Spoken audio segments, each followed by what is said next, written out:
I'm sure you've all seen the movie where the guests at a party put their keys into a bowl.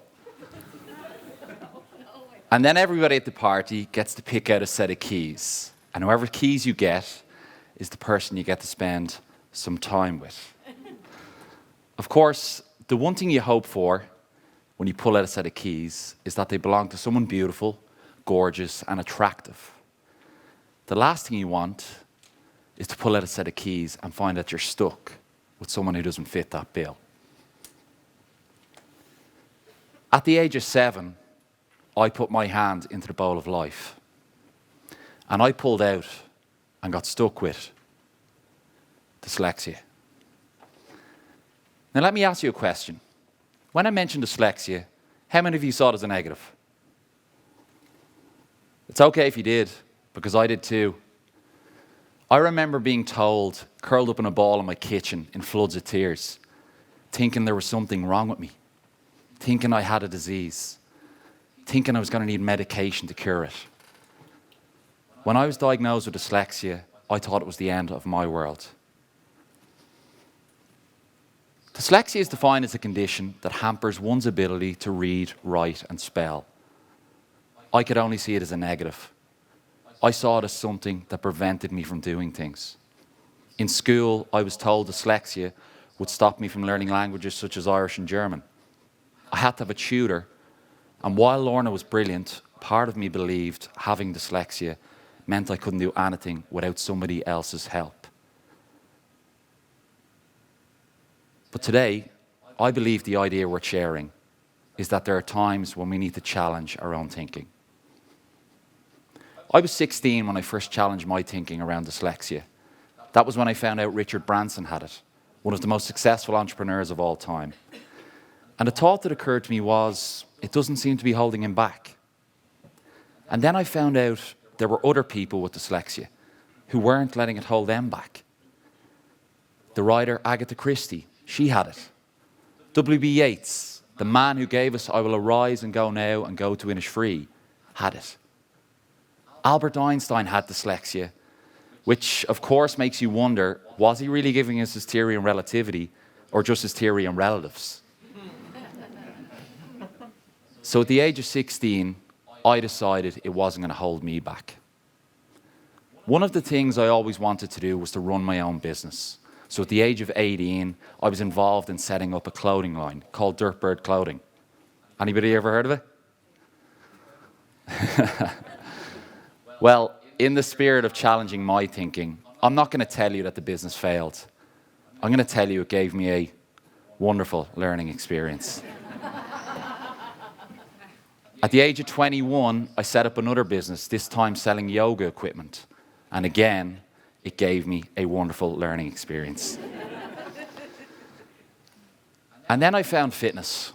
For the last 5 years, I've run a successful corporate wellness company, which has gone on to work with some amazing clients.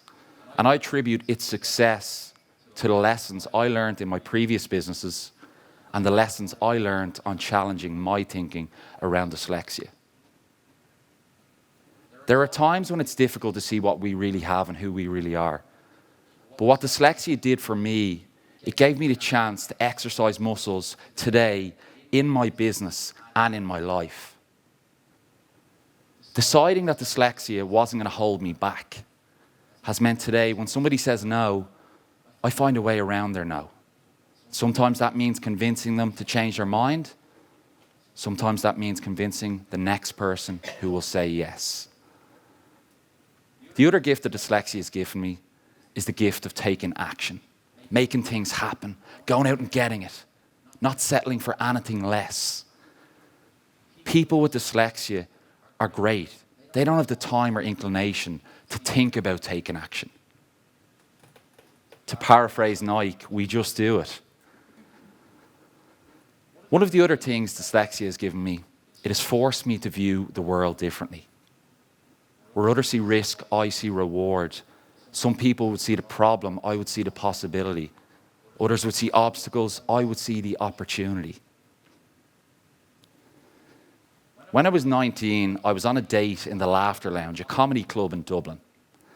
One of the comedians got up that night and told a joke about dyslexia. Everybody laughed. Nobody in the room knew I was dyslexic. But when he told that joke, I went bright red. I felt completely ashamed and I got really embarrassed. Today, I don't see dyslexia as a negative. I don't see it as something that holds me back. Last year, I took a stand-up comedy course. And at the end of the course, you have to deliver a routine. And that night on stage, I told a joke about dyslexia. And everybody laughed. And it felt brilliant. Today, I see dyslexia as a gift that has given me so much, that I regularly help out with the Dyslexia Association and I help other people dealing with dyslexia.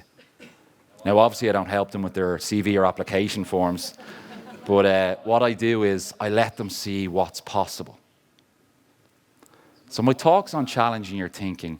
Now I'd like to challenge your thinking. So I need everybody in the audience to stand on their feet now, please. Don't worry. Okay, don't worry. Don't look so serious. Okay, I'd like you to turn to the person next to you and say, "Hi, you're my partner." Okay. Okay, between the two of you need to decide who's partner A and who's partner B. Do that now. There you go. Okay, partner A, put your hand in the air. Great, partner B, you're going first, okay? So, partner B, I'm going to give you 20 seconds, okay? What I'd like you to do is point out as many things as you can and call them out. For example, floor, wall, ceiling, chair. Partner A, you're going to count them. The object of the exercise is to get as high a number as possible. Are we clear?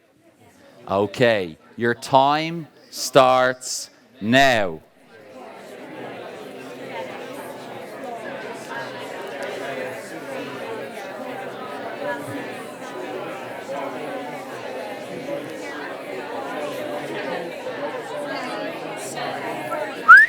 Time. Hands up who got 25 or more. Hands up who got between 20 and 25. Hands up who got between 15 and 20. Hands up who did not try at all. Okay, so now we're going to flip it. Now it's partner A's turn, but there's a slight bit of a twist. Okay? So this time when partner A goes, when you point out your first thing, you say nothing. When you point out your second thing, you say your first. For example, floor, wall, ceiling. Are we clear? Partner B, you're going to count their number.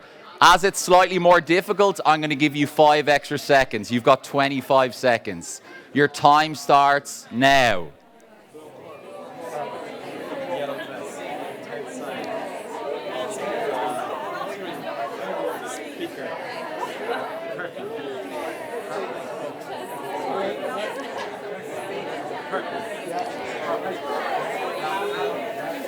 And time.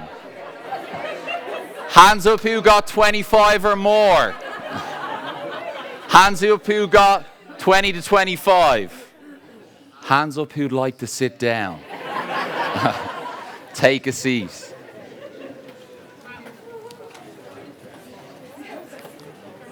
So the point of that exercise was to get you to challenge your thinking.